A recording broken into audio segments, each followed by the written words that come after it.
नमस्कार बंधुगण football TV अन्यते सकलके स्वागत। आज के चले इंडियन फुटबल बेश किछु आपडेट निये। तो चलुन देरी ना करे शुरू करा जाक। प्रथमे चले आसछि किन्तु ईशान पंडितार कथा। ईशान पंडिताके किन्तु निते चाइছে आई लिगेर बेश किछु club, inter Kashi, Gokulam Kerala FC এবং শ্রীনিধি ডেকান।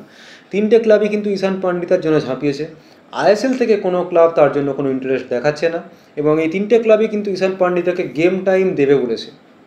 তো এবার এটি দেখার যে ঈশান পান্ডিতা আলটিমেটলি আই লিগে যায় কি না এবং গেলে কোন ক্লাবে যায়।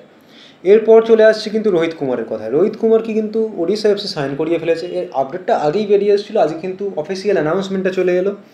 তো রোহিত কুমারের মতো একজন মিডফিল্ডারকে সাইন করিয়ে কিন্তু ওড়িশার মিডফিল্ডটা কিন্তু ভালোভাবে স্ট্রং করে নিল। এরপর চলে আসছে কিন্তু উইলমার জর্ডান গিলের কথায়।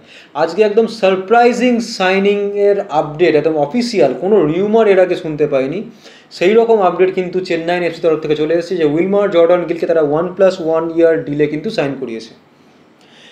এবারে উইলমার জর্ডান গিলকে কিন্তু নিয়ে 90 অ্যান্ড স্টপেজ তারা কিন্তু কিছুদিন আগে বলেছিল যে উইলমার জর্ডান গিলকে কিন্তু পাঞ্জাব এফসি রাখতে চলেছে, কিন্তু আজকে তারা তাদের রিগ্রেট পোস্টটাও করেছে যে তারা সেইবারে ভুল ছিল, যে উইলমার জর্ডান গিল কিন্তু ছেড়ে দিচ্ছে পাঞ্জাব এফসি এবং সাইন করে দিচ্ছে চেন্নাইন এফসিতে, এবং চেন্নাইন এফসি তরফ থেকে সেটা কিন্তু অফিসিয়ালি অ্যানাউন্স হয়ে গেছে। এটা কিন্তু খুব ভালো একটা সাইনিং হয়েছে চেন্নাইনের, কারণ চেন্নাইনের আপফ্রন্টে অলরেডি চিমা চলে এসেছে, সেখানে উইলমার জর্ডান গিল চলে আসায় কিন্তু আপফ্রন্টটা রেডি।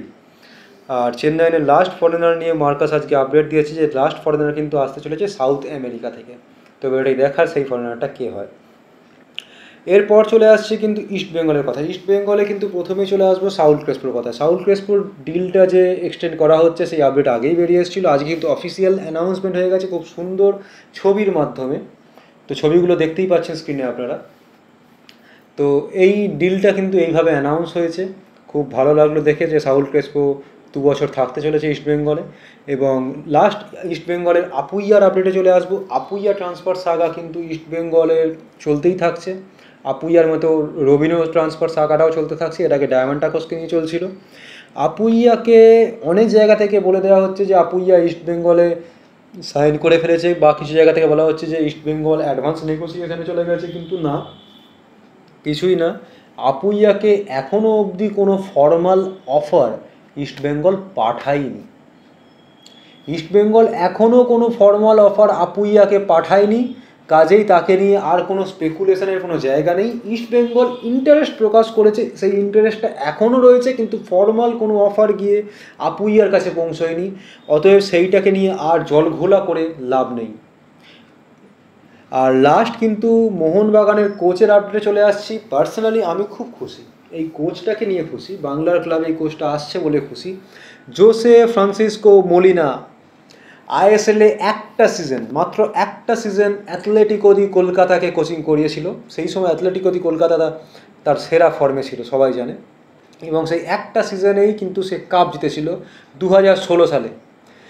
ম্যাচ হারলেও এই কোচটার মুখ থেকে কিন্তু হাসি সরে যেত না। মানে সেই কথাগুলো মনে করলে এখনও নস্টালজিয়া ফিলিংস আসছে যে এই কোচটাকে আবার আইএসএলে দেখতে পাবো। মানে কোচটার কিন্তু আইএসএল থেকে চলে যাওয়ার পরে একটা হিউজ ক্যারিয়ারে উত্থান হয়েছিল। স্পেনের ন্যাশনাল টিমের টিডি টেকনিক্যাল ডিরেক্টর পদে তিনি নিযুক্ত হয়েছিলেন।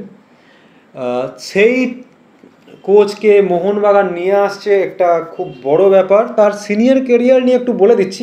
প্লেয়ার হিসেবেও তিনি কিন্তু খুব বড় প্লেয়ার ছিলেন, গোলকিপার ছিলেন তিনি, ভ্যালেন্সিয়াতে খেলেছেন, আলবাসেতেতে খেলেছেন, অ্যাথলেটিকো মাদ্রিদ, দেপার্টিভো লা করুনা, লেভান্তের মতো ক্লাবে তিনি খেলেছেন। স্পেনের ন্যাশনাল টিমের হয়ে কিন্তু 9টা ম্যাচ খেলেছেন। এছাড়া ম্যানেজারিয়াল কেরিয়ার যদি বলি, ম্যানেজার হিসেবে তিনি কোচিং করিয়েছেন ভিয়ারিয়াল সি, ভিয়ারিয়াল বি এবং ভিয়ারিয়ালের সিনিয়র টিমে। এছাড়াও গেটাফে বি আর এছাড়া হংকংয়ের কিচি এফসি, ইন্ডিয়ার আইএসএলের সেই সময় অ্যাথলেটিকো দি কলকাতা, এবং তারপরে 2017-18 মরশুমে লাস্ট কোচিং করিয়েছেন অ্যাথলেটিকো সান লুইসে। তারপরে তিনি স্পেনের টেকনিক্যাল ডিরেক্টর পদে নিযুক্ত হন। তারপর তিনি এখন কিন্তু আবার কোচিংয়ে ব্যাক করছেন মোহনবাগান সুপার জায়ান্টের কোচ হিসেবে।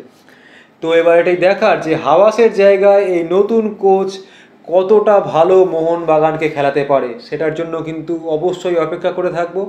তো আজকের ভিডিও ছিল এইটুকুই। ভিডিওটি ভালো লাগে ভিডিওকে লাইক করুন, শেয়ার করুন এবং চ্যানেলটিকে অবশ্যই সাবস্ক্রাইব করুন যাতে এরকম ভিডিও আপনারা আরও দেখতে পারেন। তো আজকের জন্য গুড বাই।